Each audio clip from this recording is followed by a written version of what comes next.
very busy again today. Get your broccoli done. Yeah, it took longer to roast than anticipated. And also my stuff was coming out of my Instapot at the same time as well. Mm-hmm. So I made it at like 2, but it was a slow cook recipe. So I had to have ramen for dinner because it wasn't going to be ready. And I'm like, I have to eat before I do the podcast. Ironic. Hey, well, how was your day? Getting some more chores done. Yeah, I started sewing my costume for PopCon. Oh, nice. I've got about actually, I can measure it exactly. I've got the tape measure from my sewing kit right here. I've got, let's see. I've got like 7, a little over 7 inches sewn so far. Okay. Probably 1/100th of the way done. Hey, it's slow and steady. Something, something.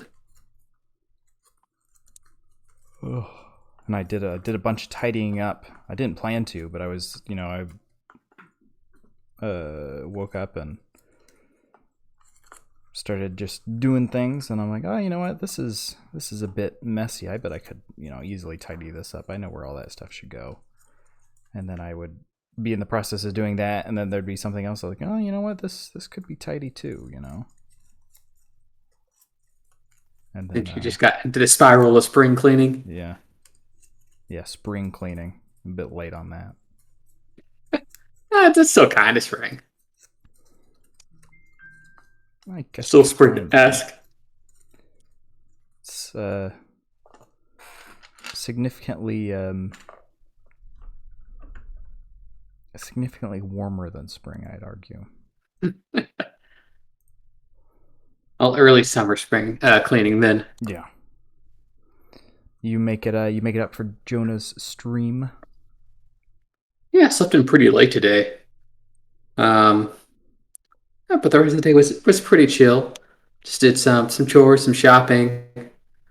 I'll have to do a little work tonight. Got a big work report that I need to get finished by tomorrow, so I'll have to put in a couple hours for that. But Pisha, they'll come after this. So when you say put in some work, are you getting paid for it, or are you salaried? So you're just like, hey, screw you, you got to work on a Sunday. I mean, I'm salaried. It's just a report I need to get done. I might have time to finish it tomorrow, but I'd rather just give myself some breathing room. Salaried is the stupidest thing in the world. Like, if I work my 40 hours a week, that's it. That's what you're paying me for. You want more? Pay me more. There you go.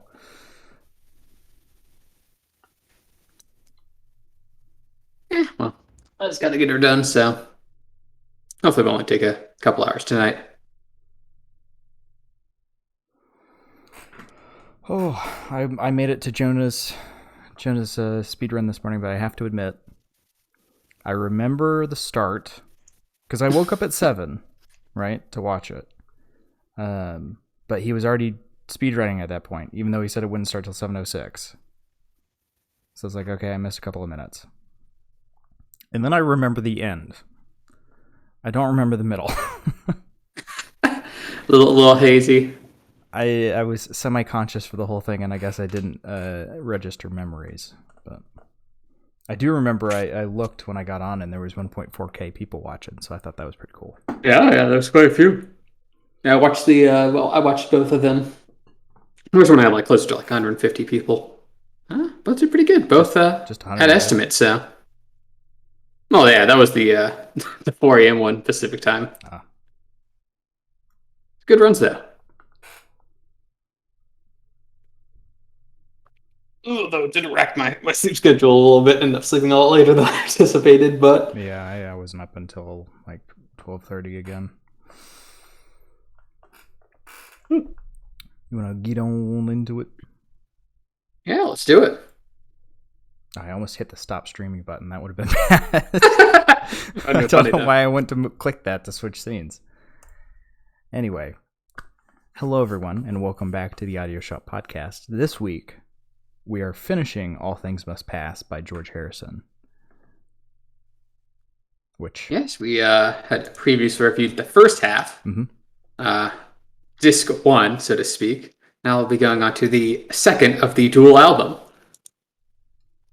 So we'll be reviewing side 3s and 4s, which is Beware of Darkness to the end of the album, Hear Me Lord. And no, I assume you're not going to reread the whole history portion of this album, Cooper. No. We've already talked about that. That's in part 1 if you want to see that. Yeah, I will reiterate that technically it's a triple album, but the last year it's like mostly instrumentals and just kind of odds in it. And so we won't be listening and reviewing to that. Although before we talk about the other songs, did you listen to Happy Birthday? What the fuck? What was the song? Happy Birthday. No, it's Johnny's birthday. I did. It's Johnny's birthday. That was terrifying. Yes. It just autoplay because I was like, oh, end of the album. I was finishing typing my things. And then it just moved on. And I'm like, oh my God, what the hell is this? Like I'm trapped in a nightmare circus. Yeah. Yeah, very It vibes I got from that. Anyway. Yeah, which is why, okay. That's why it's its own album. To the album proper. So I guess we'll just jump right in at track number 10, technically. Yeah, track 10, Beware of Darkness.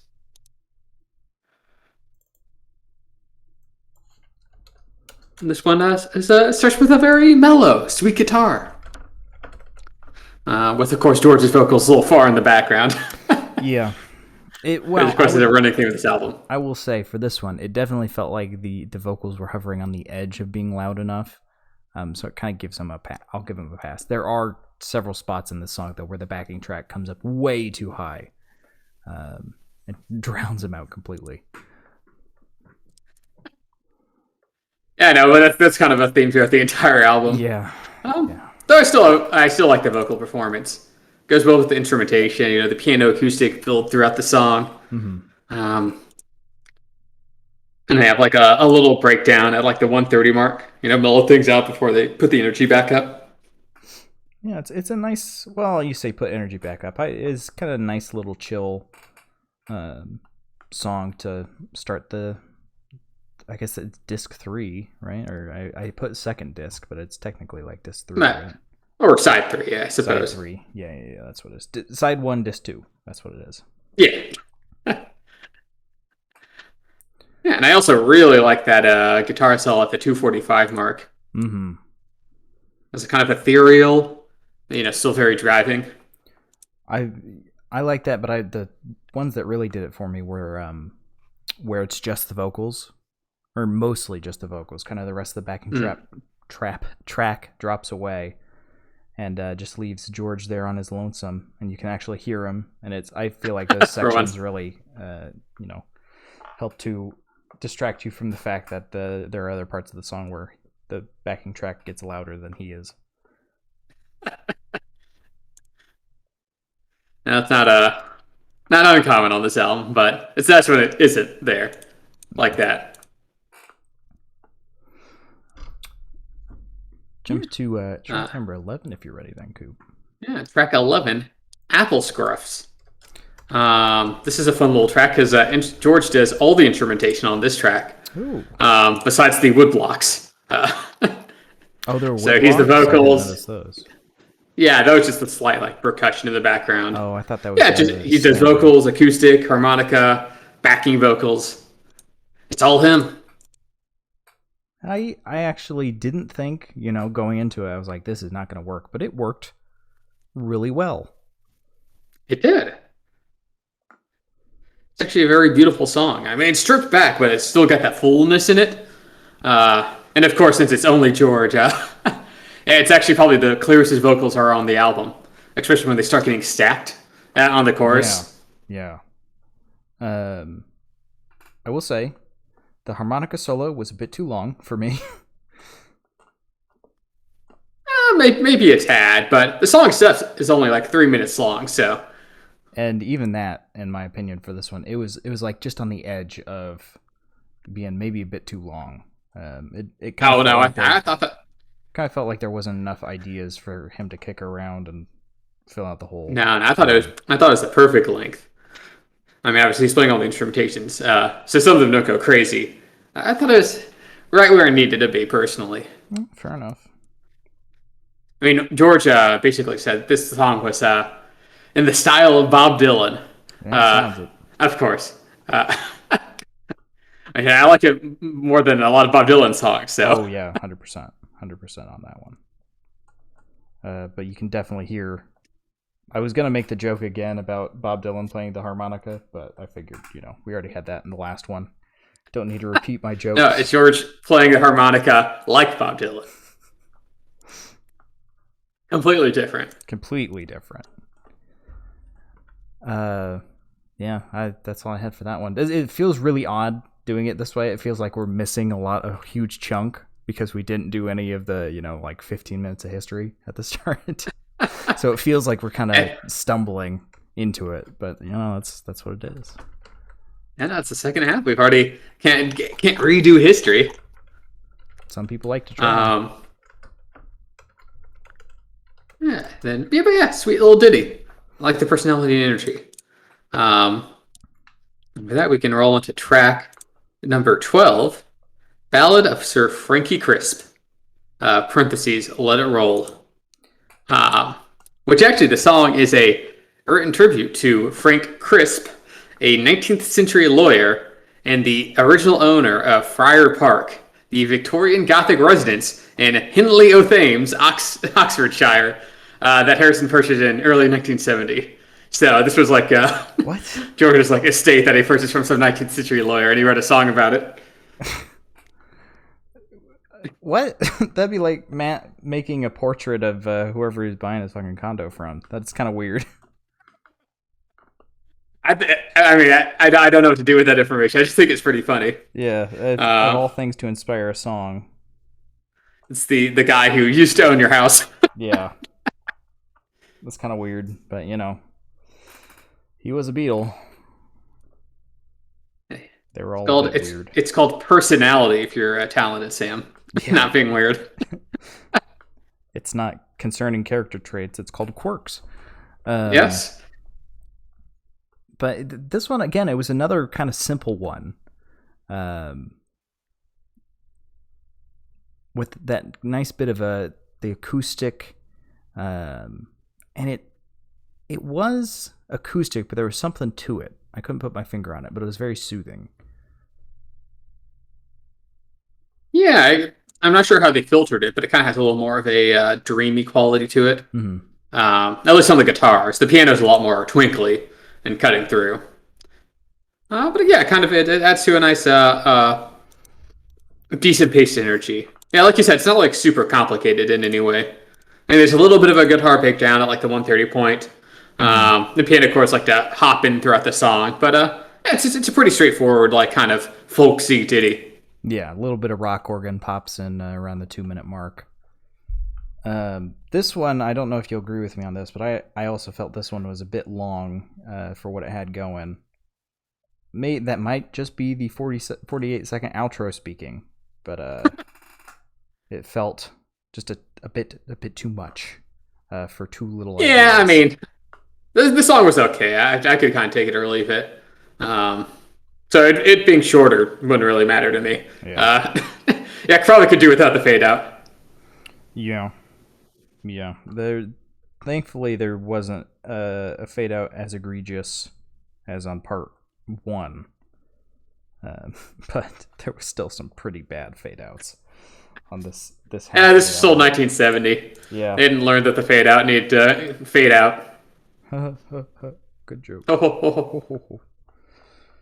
That's honestly all I had for that one. It was just kind of there. No, it's pretty straightforward. So we can move on to track number 13, "Awaiting on You All," which starts with and goes into with a lot of energy, a lot more than we've had on these past 3 songs. Yeah, this one it had some really interesting effects. Oops, sorry, smacking my microphone. Had some really interesting effects on it. Because initially I was like, oh, this is kind of like faded rock and roll. What that means, I don't know. That's just what I felt it sounded like.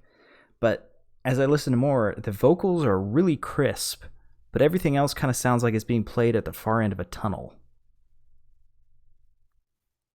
Yeah, it's kind of got more of that, kind of like a wah wah in terms of like everything being kind of muddled. Yeah. In the instrumentation, which I didn't really care for it then. I don't really care for it now. Um, it's got a lot going on. It's got like this powerful electric guitar, Mm-hmm. the very loud tambourine, a whole like horn instrumentation. Um, but they all kind of mix together into kind of bumping into each other. I can give this one a bit more of a pass, just because it's not totally a wall of sound like wah wah is. It's you can much more easily pick out individual instruments and kind of hear what's going on. It is muddy, but it's not wall of sound muddy where you kind of go crazy trying to hear any individual track. Yeah, it's certainly not as bad as wah wah, but still I still wish the instrumentation was clearer. Um, I just didn't care for the mixing decisions on this song as much. Oh, fair enough. I think the distortion is an interesting effect when not paired with wall of sound, because then it's a style choice instead of I can't tell what the song is saying. I can kind of understand what it's saying. Yeah, exactly. Um, it got a little bit more poppy as it went on. But it knew what it was. It didn't stick around for too long, so I like that. It's a nice little sweet ditty, but it'd be sickly sweet if it stuck around for too much longer. Yeah, this one's shorter than 3 minutes, so it doesn't overwhelm you too much. Mm-mm. I think that in fact, most of the songs on this second half are a lot shorter than the first half. Yeah, I feel. Well, yeah. I did the math and it comes out to almost 35 minutes exactly. Which is significantly shorter than the first half. I'm pretty sure the first half was like an hour. So yeah. So jump into track number 14 then. 14, the title track, "All Things Must Pass," which starts with I think the most noticeable instrumentation is kind of that brass, that brassy brass kind of going on in the background. With the piano. I don't know what it is, but I love it. I said it kind of sounded like an electronic muted trumpet. Yeah, it's kind of a muted trumpet effect going on. Yeah, and it keeps coming back. That's the best part. Oh yeah, it's also got some pretty noticeable bass underneath it. Mm-hmm. Some bass guitar. That adds to a nice, consistent feel, even though it's a little on the slower side. It's got really prominent piano as well, but it's only in the left ear, which is I was all right with it on this. And the piano actually has a very short looping track that it plays. It gets a bit more varied as the song goes on, but initially it's very, very repetitive. But it doesn't actually wear on you all that much, which I was surprised. Usually those very loud looping tracks get on my nerves real quick, but this one for some reason just it survived. It got your seal of approval despite all. Yeah. Yeah, George also has some pretty interesting vocal inflections on this song as well. I feel like he goes into a slightly higher range than he typically does, which I think is a little more of a distinct feel as well. Mm-hmm. Yeah. I also really like the introduction of the strings as the song progresses. Yes. And there's a little song progression to it. Yes. It's also, I don't know if you picked up on this, but the acoustic that it uses is kind of like almost country style acoustic guitar. Yeah. Which fits. It doesn't feel like it should fit, but it does. It fits really well. Yeah, I mean, the whole album's had a bit of a folksy undertone. Mm-hmm. So I think that kind of country vibe manages to fit well in the instrumentation. Yeah. And when we say country, we mean old country music, not modern music. Classic country. Classic country. Not really stadium country. Roy Orbison country music. Yeah. But yeah, it's a banger of a track. And yeah, decent title track. I was kind of surprised with how deep in the album the titular track was. 14 tracks. Yeah, that's pretty deep. Yeah. Like he wanted you to have something to look forward to all the way in disc 2. Yeah. Jumping to track number 15 then. Track number 15. Love. I Dig Love. Which George very much does on this song. Yeah, and I dug that 40 seconds of intro. That was really sweet. Yeah, it's a pretty interesting intro because it kind of starts with like this climbing and descending like paired piano and guitar line, and like drum kind of sporadically jumping in, and George's vocals kind of bulbing to the surface here now and then. And it doesn't really like you kind of expect like a big like breakthrough moment where everything kind of like coalesces. But it's almost more like a melting away of the instrumentation into like the main chorus, which I thought was interesting. And it just repeats and repeats and repeats. I don't like when a song engages me, Cooper. Yeah, it doesn't really ever have a super like breaking the clouds moment. It kind of maintains its energy throughout. And it had that buildup is so good is what my issue with it is. Because there's a whole buildup, it gets louder and louder, and then it just backs off. And then it keeps doing that. And you're like, what? And then it, as you're desperately wanting the payoff to hit, you notice that the balance is way off. The right audio channel is really heavily loaded in this one. And then the middle of the song, there's just like nothing. Nothing in terms of... It's just the same thing over and over again. Oh, like as in nothing new is being added. Nothing new, yeah. It establishes what's happening with the intro, and then just repeats it until it gets near the end. Yeah, no, the song is kind of a weird one. It kind of just gives you all it's got at the beginning, and then just kind of writes it out. I think it's a strong bass, but kind of wish it had progressed a little bit more. Oh, yeah. No, I really wanted to like this song, but it forced me not to. Because it kind of like tried to feign that it was the payoff was hitting at the end, but it was just the same thing louder. And like, that's not, you can't just turn up the speaker and be like, see, here's the thing. Like, no, that's not how it works. I think if there had just been some kind of payoff, that would have really elevated the song to amazing instead of garbage. A little disappointing. Yeah. All right, there's spaces between amazing and garbage. Listen, I'm comparing this song to George Harrison and George Harrison only. That's fair. It is high standard. Yeah. Jump to the next track then. Track 16. Yes. Art of Dying. Art of Dying. Which has a much more explosive start than basically anything on this album. Oh, yeah. There's like some very aggressive drumming and like obvious electric guitar and brass instrumentation behind it. It kind of hits the ground running, so to speak. Very rock-like. Yes. The most rock song on this album.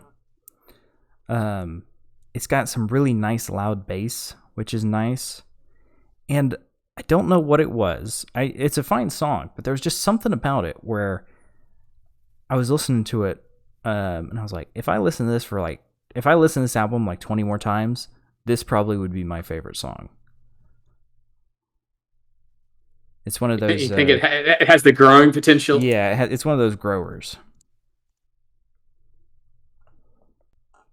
And it definitely makes a good impression on the initial listen. I'm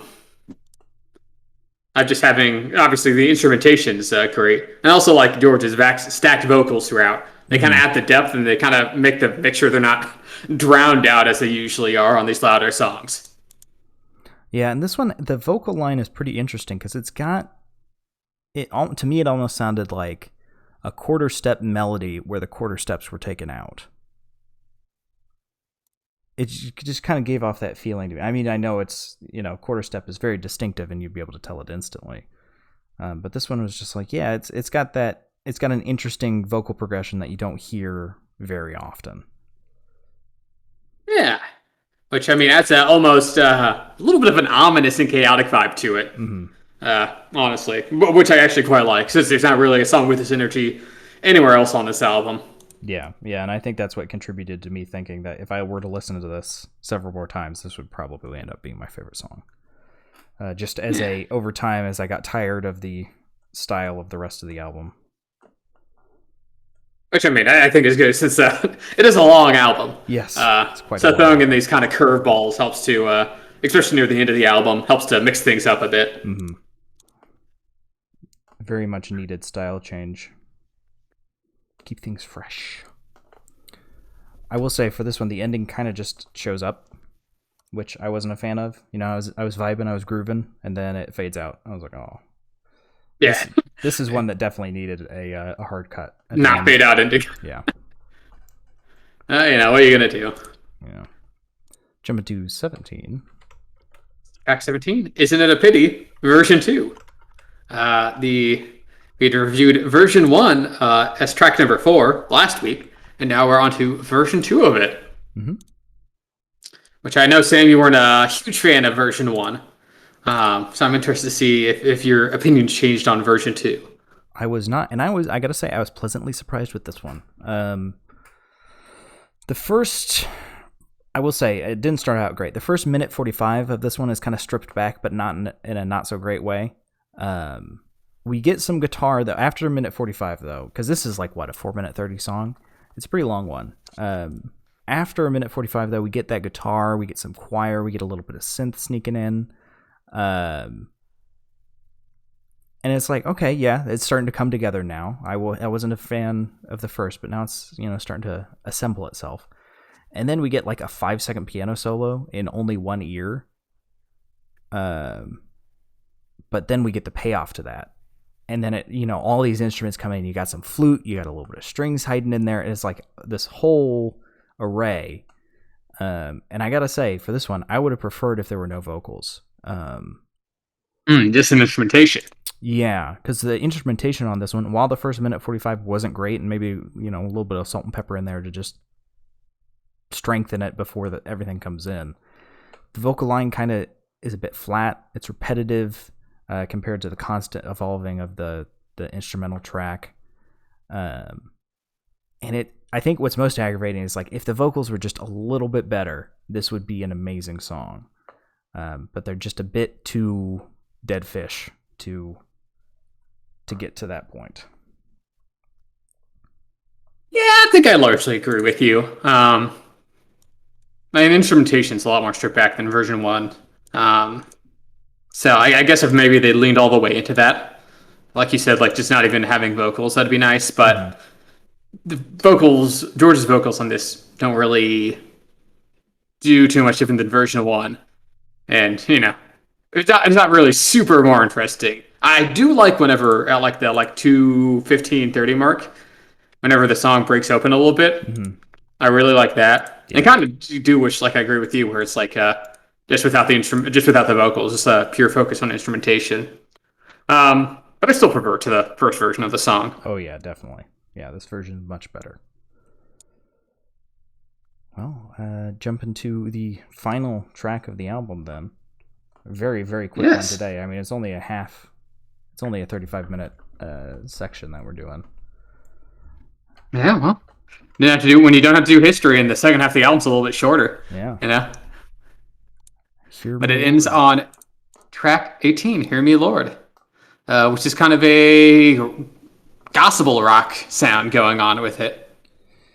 Yeah, and I mean, that you said that, I'll just bring up this point I wanted to make right away. I kind of wish he leaned into that a bit harder, because he's got the rock organ going on. I mean, I'm heavily biased, I will admit, as a classical organ lover, but I would have loved if he had put a little bit of classical organ in there, because he was already leaning pretty hard on the, like it's a prayer song kind of thing. I was like, yeah, just throw some classical organ in there instead of the rock organ. There you go. That'll take it up. Or with the rock organ, you know, still kind of keep that rocky vibe. But I don't know. That might just be a me thing because I'm a sucker for classical organ. No, I do I agree with you. I quite like the energy. I do kind of wish it popped up a couple other places throughout the album. when I was reading up on this, apparently it was a song that he'd worked on and tried to get it onto a Beatles album, but they Paul and John wouldn't let him, so he kind of put it onto his own album, obviously. Well, I mean, he had this all ready to go like 3 months after they broke up, so I think most of these were probably in that boat. Yeah, but this one specifically, he tried to get it onto their last album, Let It Be. Okay. So I imagine it was a lot more fully formed, and maybe in that space, he was probably maybe trying to fit that album's character a little bit more. But yeah, it's a shame it doesn't pop up more on this album. I think it's the strongest of closer to me on this album. Yeah. Also, that little part, I like the 140 part where it's like above and below us, when like has a little vocal breakthrough. Ooh, that's good. I like the vocals as they go on in this song for sure, but early on there's that beginning section where he's just saying the same thing over and over, kind of wore on me a bit. It's not necessarily the same thing, but he'll say, I can't remember what the line was, but it would be the same line and then something different after it. And that kind of started to wear me down as it went on. But then thankfully, as you said, the vocal breakthrough kind of happens, and then it's not as bad for the rest of the song. Yeah, no, I agree. I think the song gets better as it goes along. And it's the longest one on the back half of this album, at almost 6 minutes. Most of that is the outro. Yes. Which, I mean, it's the last song of the album, so I'll give it a little bit of a pass. Yeah, I complained a little bit about that when I was writing, but now looking back, it's like you sat and listened to 35 minutes. If you had listened to the whole album all the way through before writing while writing all the stuff out, I think you'd appreciate the outro more. But just listening to disc 2, it's like, did it really need that long of an outro? I think you could probably cut that, but for the whole album, absolutely, I think it fits. No, agree. I mean, if you're gonna make a really long album, might as well, right? All right. Well, that's the last track. Yeah, we blazed right through the second half. Yeah, we're just about as long as the album at this point. But let's do favorites and least favorites of this half, and I don't think we should do a most favorite and least favorite of the entire album. I think we should just leave it as the 2 and 2. I'm fine with that. Just since it might be a bit unfair, since one recency bias. Yeah, and such is fresh in our minds. Yeah, well, Sam, in that case, what's your favorite track on the album? My favorite track for this disc, it's a very basic bitch, but I'm gonna have to say All Things Must Pass. It was a very good song. Titular track. I've been burned in the past by them, and this one definitely lived up to being the name of the album. It's got a lot of fun things going on. It's got some nice prominent piano. It's got some little bits and pieces from all over the album that mesh together incredibly well, and just make out for a real fun time. I'm gonna roll straight over into my worst, if that's okay, because it kind of ties into. Oh yeah, go for it. Ties into this.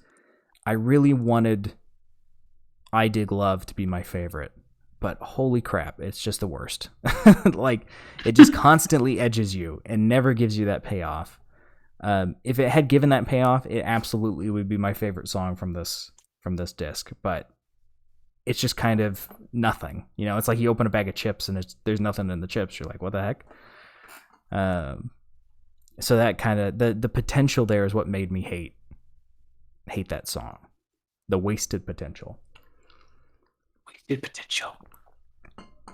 What about you, Coop? What's your favorite and least favorite? Yeah, on terms of favorite, probably close to. I really liked Apple Scruffs in terms of just like kind of a stripped back instrumentation. Maybe it doesn't go like progress a super big amount, but I just thought it had a really strong bass. I thought it had, obviously George did all the instrumentation, so I thought it was like his voice really came through on it, both literally and figuratively. And also really like The Art of Dying in terms of just like an explosive sound. And it's kind of very distinct off the album. Had a very well developed sound, and actually had pretty good mixing for one of the loud songs on this album. In terms of least favorite,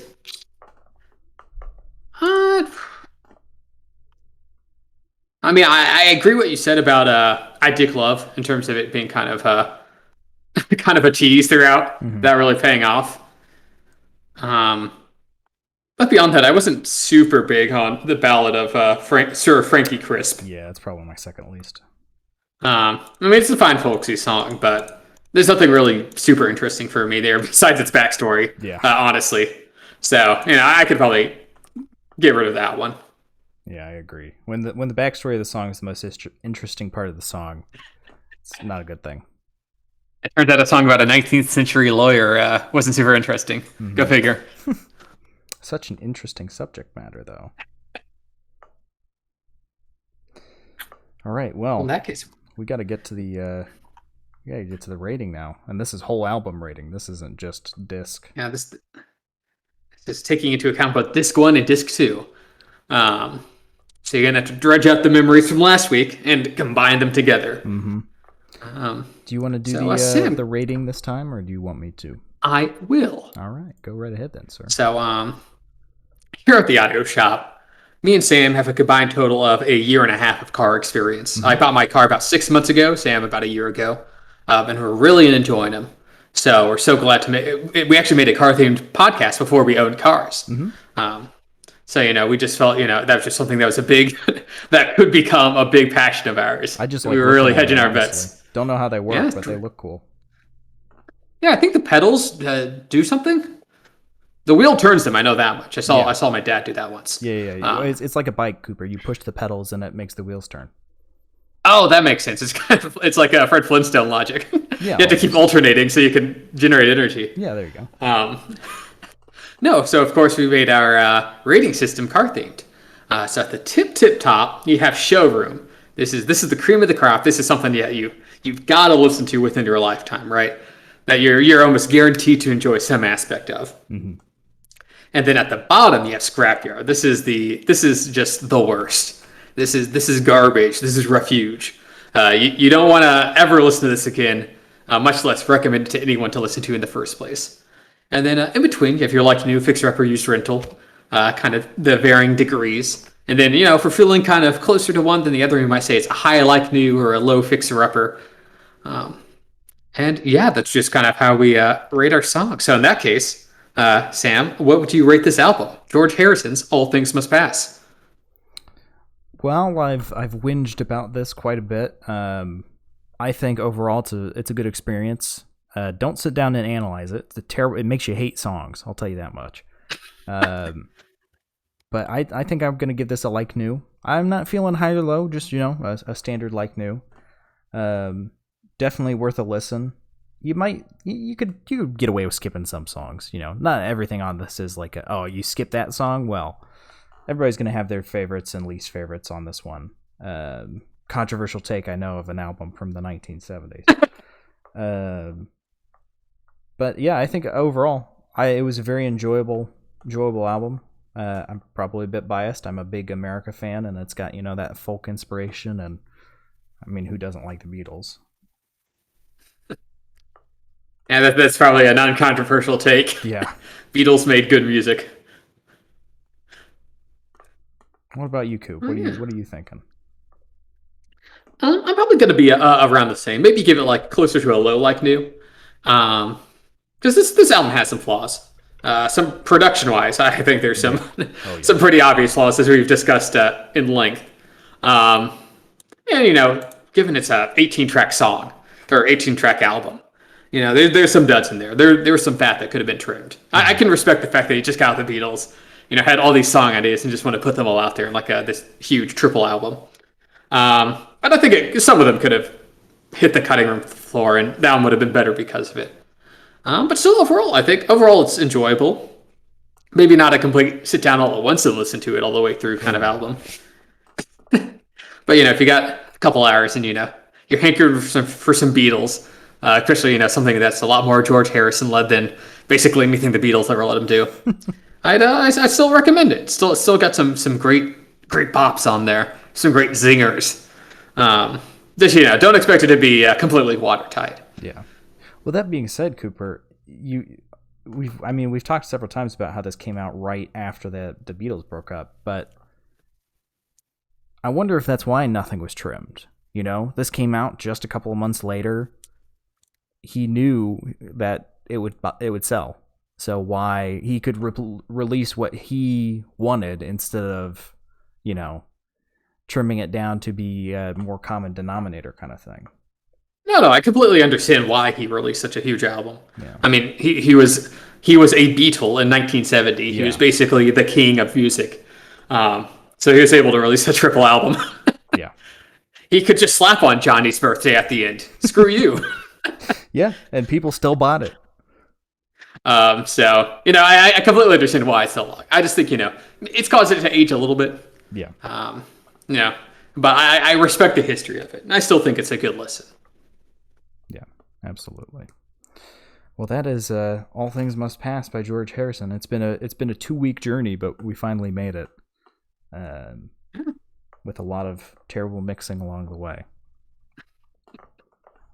Now we're going to roll on over to the Spare Tire, which is basically just whatever else we've been listening to during the past week. And there's probably going to be a lot less than last time, since last time we hadn't done a show for like a month. And this time it's just been a week.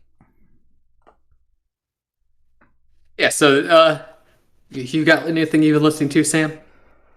Oh, the same old, tons of ELO. Just because I can sing along to it while I'm in my car. I rediscovered a track from, crap, I'm going to have to open up the playlist. Which playlist is it? Crap, that's not the right playlist. Oh, it's just, I have it saved on my phone is what it is.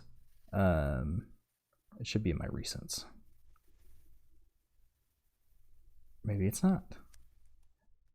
Oh, crap. What's his name? Mystery Skulls. Rediscovered a track from him called Freaking Out. And it's one of the ones that's got the animated little story on YouTube to go along with it. And it actually came back into my head. I hadn't listened to it in a very, very long time. And I don't remember what I was doing, but just all of a sudden that song was in my head. I'm like, hold on.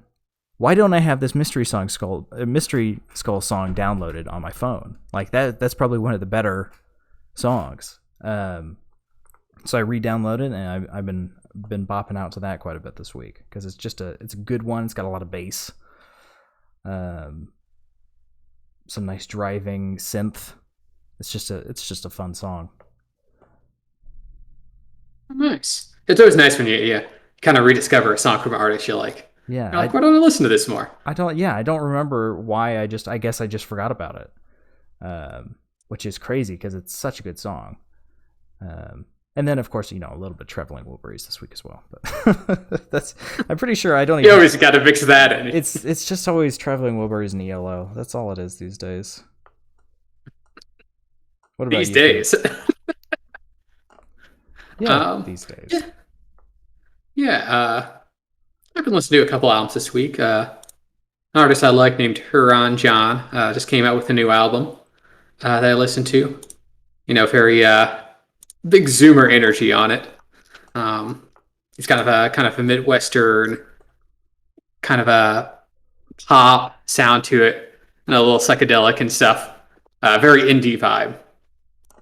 I quite like his stuff. He also, this is unrelated to, I liked him before this, but I also like him after because my little brother makes a little bit of music as well, and her and John listened to it and texted my brother that he really liked it. Wow, that's pretty cool. Yeah, this guy's got like 400,000 monthly listeners on Spotify, Yeah, so that's really cool. Wait, how did he text your brother though? Why did he have your brother's number? I think they know each other like through a friend of a friend or something. That's crazy. Yeah, but I just thought that was cool. But good album. I really like it. So I got to ask a follow-up question. Did you like this guy before you knew your brother knew him? Oh no! I knew him before even I knew my brother knew him. I knew him before I even knew my brother. He introduced me to my brother. No. So this was I liked him despite that. or not because of it. You found out after you had been listening to his music. Yeah, so there's no nepotism involved in this, but it does help enhance my liking of him. I mean, that's pretty crazy that you like this guy and then suddenly you find out that your brother knows him. Yeah, I guess he's Midwest based, so Yeah, it makes sense. Rubbed shoulders. So yeah, new album came out, quite liked it, and then probably all because of my family's fault that he's famous. No, just kidding. But I also listened to a couple albums from the Japanese outfit, Halcali. Basically, I've just run into a couple of their songs just like by happenstance. So I figured I'd sit down and listen to a couple of their albums. Pretty good. They're basically like the first like proper like hip hop unit to come out of Japan in like the early 2000s. Which Japan has a lot more of those now. So they're kind of the progenitor of that. So it's a pretty interesting mix of like kind of early 2000s hip hop kind of mixed with Japanese pop sensibilities. Leads to a very nice, fun, summery vibe. And I was quite happy with their albums. They've only released 2 albums, unfortunately, but I enjoyed both of them immensely. Oh, it sounds fun. Well, what was I had a follow-up question I was going to ask you, but now I've do you think if you suddenly were to stop teleworking, how much less music do you think you'd be able to listen to? I honestly don't listen to that much music while I work. Really? Yeah, because I just find it a little bit distracting. Because I'm not really doing either. I'm not really enjoying the music thoroughly, and it's also making me pay less attention to my work. But you listen to music while you read, don't you? Yeah, but those are both like pastimes. It's not like reading takes as much brain power as working. Oh, I mean, fair enough. For me, I usually like it's like a movie in my head for reading, so it's a bit difficult to do anything else during. No. I mean, depending on the book, sometimes I can't be listening to music that's kind of dense. It's got a lot going on, but it's a lighter read. I can listen to music. Well, so I guess we'll tie it off there then for the day. If you've liked what you've heard and you're hanging around in Twitch, hey, I see Viv just popped up and BAAN. I'm gonna say Ban. I don't recognize that name, but if you've liked what you heard and you want to hear past ones, hop on over to the YouTube.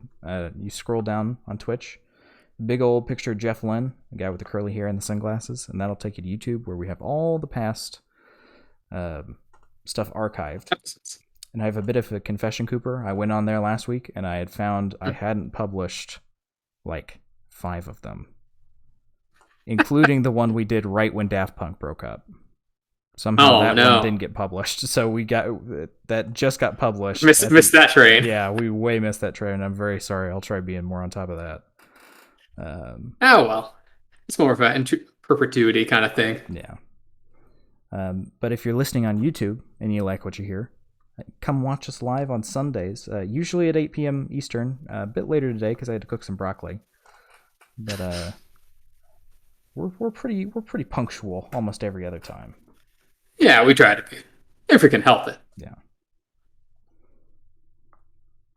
And if you want to know what we're listening to, of course, follow us at AudioShop14 on Twitter. We'll let you know what we're going to be listening to the week next, and if we're going to have any time changes. So give us a follow there. But that is all. Thank you for joining us today, and we will see you next time. Yeah. See you later, shoppies. See ya.